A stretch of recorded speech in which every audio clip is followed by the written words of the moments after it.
വിശുദ്ധ യോഹന്നാൻ എഴുതിയ സുവിശേഷം അധ്യായം 9.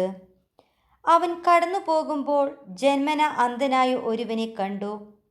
ശിഷ്യന്മാർ യേശുവിനോട് ചോദിച്ചു, റബ്ബി, ഇവൻ അന്ധനായി ജനിച്ചത് ആരുടെ പാപം നിമിത്തമാണ്? ഇവൻ്റെയോ ഇവൻ്റെ മാതാപിതാക്കന്മാരുടെയോ?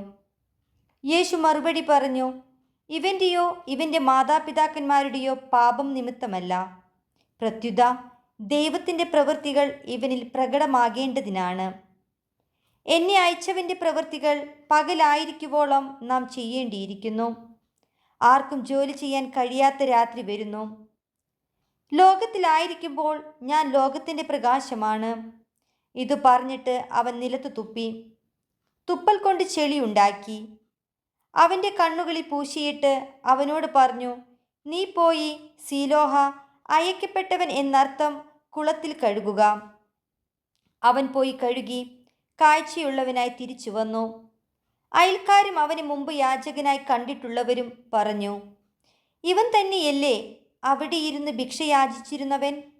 ചിലർ പറഞ്ഞു, ഇവൻ തന്നെ. മറ്റു ചിലർ പറഞ്ഞു, അല്ല, ഇവൻ അവനെപ്പോലെ ഇരിക്കുന്നു എന്നേയുള്ളൂ. എന്നാൽ അവൻ പറഞ്ഞു, ഞാൻ തന്നെ. അപ്പോൾ അവർ അവനോട് ചോദിച്ചു, എങ്ങനെയാണ് നിന്റെ കണ്ണുകൾ തുറക്കപ്പെട്ടത്? അവൻ പറഞ്ഞു, യേശു എന്നു പേരുള്ള മനുഷ്യൻ ചെളിയുണ്ടാക്കി എൻ്റെ കണ്ണുകളിൽ പുരട്ടി, സീലോഹായിൽ പോയി കഴുകുക എന്ന് പറഞ്ഞു. ഞാൻ പോയി കഴുകി, എനിക്ക് കാഴ്ച ലഭിച്ചു.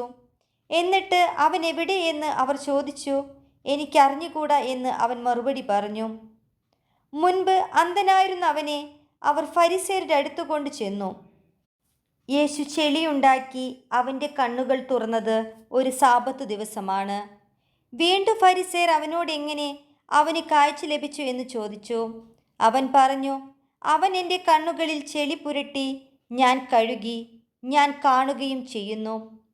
ഫരിസേയരിൽ ചിലർ പറഞ്ഞു, ഈ മനുഷ്യൻ ദൈവത്തിൽ നിന്നുള്ളവനല്ല, എന്തെന്നാൽ അവൻ സാബത്ത് ആചരിക്കുന്നില്ല.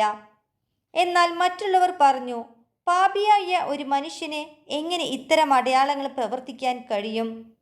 അങ്ങനെ അവരുടെ ഇടയിൽ ഭിന്നതയുണ്ടായി. അപ്പോൾ ആ അന്ധനോട് വീണ്ടും അവർ ചോദിച്ചു, അവൻ നിന്റെ കണ്ണുകൾ തുറന്നല്ലോ, അവനെപ്പറ്റി നീ എന്തു പറയുന്നു? അവൻ പറഞ്ഞു, അവൻ ഒരു പ്രവാചകനാണ്. അവൻ അന്ധനായിരുന്നെന്നും കാഴ്ച പ്രാപിച്ചെന്നും കാഴ്ച ലഭിച്ചവൻ്റെ മാതാപിതാക്കന്മാരെ വിളിച്ചു ചോദിക്കുവോളം യഹൂദർ വിശ്വസിച്ചില്ല. അവർ ചോദിച്ചു, അന്ധനായി ജനിച്ചു എന്ന് നിങ്ങൾ പറയുന്ന നിങ്ങളുടെ മകൻ ഇവനാണോ? ആണെങ്കിൽ എങ്ങനെയാണ് അവൻ ഇപ്പോൾ കാണുന്നത്? അവൻ്റെ മാതാപിതാക്കന്മാർ പറഞ്ഞു, അവൻ ഞങ്ങളുടെ മകനാണെന്നും അവൻ അന്ധനായി ജനിച്ചു എന്നും ഞങ്ങൾക്കറിയാം. എന്നാൽ ഇപ്പോൾ അവൻ എങ്ങനെ കാണുന്നു എന്നും അവൻ്റെ കണ്ണുകൾ ആര് തുറന്നു എന്നും ഞങ്ങൾക്കറിഞ്ഞുകൂടാ. അത് അവനോട് തന്നെ ചോദിക്കുവിൻ. അവന് പ്രായമായല്ലോ, തന്നെക്കുറിച്ച് അവൻ തന്നെ പറയും. അവൻ്റെ മാതാപിതാക്കന്മാർ ഇങ്ങനെ പറഞ്ഞത് യഹൂദരെ ഭയന്നിട്ടാണ്. കാരണം യേശുവിനെ ക്രിസ്തു എന്ന് ആരെങ്കിലും പരസ്യമായി ഏറ്റുപറഞ്ഞാൽ അവനെ സിനഗോഗിൽ നിന്ന് പുറത്താക്കണമെന്ന് യഹൂദർ തീരുമാനിച്ചിരുന്നു.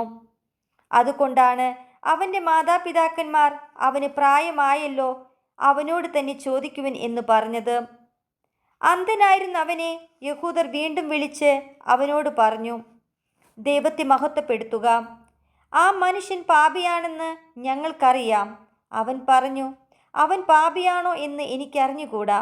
എന്നാൽ ഒരു കാര്യം എനിക്കറിയാം, ഞാൻ അന്ധനായിരുന്നു, ഇപ്പോൾ ഞാൻ കാണുന്നു. അവർ ചോദിച്ചു, അവൻ നിനക്ക് വേണ്ടി എന്തു ചെയ്തു? എങ്ങനെയാണ് അവൻ നിന്റെ കണ്ണുകൾ തുറന്നത്? അവൻ മറുപടി പറഞ്ഞു, നിങ്ങളോട് ഞാൻ പറഞ്ഞു കഴിഞ്ഞുവല്ലോ, അപ്പോൾ നിങ്ങൾ കേട്ടില്ല. എന്തുകൊണ്ടാണ് വീണ്ടും കേൾക്കാൻ നിങ്ങൾ ആഗ്രഹിക്കുന്നത്? നിങ്ങളും അവൻ്റെ ശിഷ്യരാകുവാൻ ഇച്ഛിക്കുന്നുവോ? അവനെ ശകാരിച്ചുകൊണ്ട് അവർ പറഞ്ഞു, നീയാണ് അവൻ്റെ ശിഷ്യൻ, ഞങ്ങൾ മോശയുടെ ശിഷ്യന്മാരാണ്. ദൈവം മോശയോട് സംസാരിച്ചുവെന്ന് ഞങ്ങൾക്കറിയാം. എന്നാൽ ഈ മനുഷ്യൻ എവിടെ നിന്നാണെന്ന് ഞങ്ങൾക്കറിഞ്ഞുകൂടാ. അവൻ മറുപടി പറഞ്ഞു, ഇത് വിചിത്രമായിരിക്കുന്നു. അവൻ എവിടെ നിന്നാണെന്ന് നിങ്ങൾക്കറിയുന്നില്ല. എന്നാൽ അവൻ എൻ്റെ കണ്ണുകൾ തുറന്നു. ദൈവം പാപികളുടെ പ്രാർത്ഥന കേൾക്കുകയില്ലെന്ന് നമുക്കറിയാം. എന്നാൽ ദൈവത്തെ ആരാധിക്കുകയും അവൻ്റെ ഇഷ്ടം പ്രവർത്തിക്കുകയും ചെയ്യുന്നവൻ്റെ പ്രാർത്ഥന ദൈവം ശ്രവിക്കുന്നു. അന്ധനായി പിറന്ന ഒരു മനുഷ്യൻ്റെ കണ്ണ് ആരും തുറന്നതായി ലോകാരംഭം മുതൽ ഇന്നോളം കേട്ടിട്ടില്ല. ഈ മനുഷ്യൻ ദൈവത്തിൽ നിന്നുള്ളവനല്ലെങ്കിൽ ഒന്നും ചെയ്യാൻ അവന് കഴിയുമായിരുന്നില്ല. അപ്പോൾ അവർ പറഞ്ഞു, തികച്ചും പാപത്തിൽ പിറന്ന നീ ഞങ്ങളെ പഠിപ്പിക്കുന്നുവോ? അവർ അവനെ പുറത്താക്കി എന്ന് യേശു കേട്ടു. അവനെ കണ്ടപ്പോൾ യേശു ചോദിച്ചു, മനുഷ്യപുത്രനിൽ നീ വിശ്വസിക്കുന്നുവോ?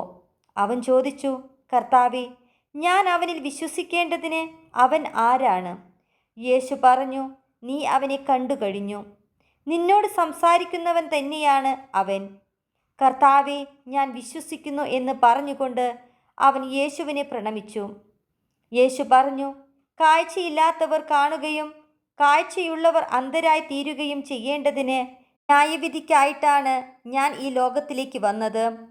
അവൻ്റെ അടുത്തുണ്ടായിരുന്ന ഏതാനും ഫരിസേയർ ഇത് കേട്ട് അവനോട് ചോദിച്ചു, അപ്പോൾ ഞങ്ങളും അന്ധരാണോ? യേശു അവരോട് പറഞ്ഞു, അന്ധരായിരുന്നെങ്കിൽ നിങ്ങൾക്ക് പാപം ഉണ്ടാകുമായിരുന്നില്ല. എന്നാൽ ഞങ്ങൾ കാണുന്നു എന്ന് നിങ്ങൾ പറയുന്നു, അതുകൊണ്ട് നിങ്ങളിൽ പാപം നിലനിൽക്കുന്നു.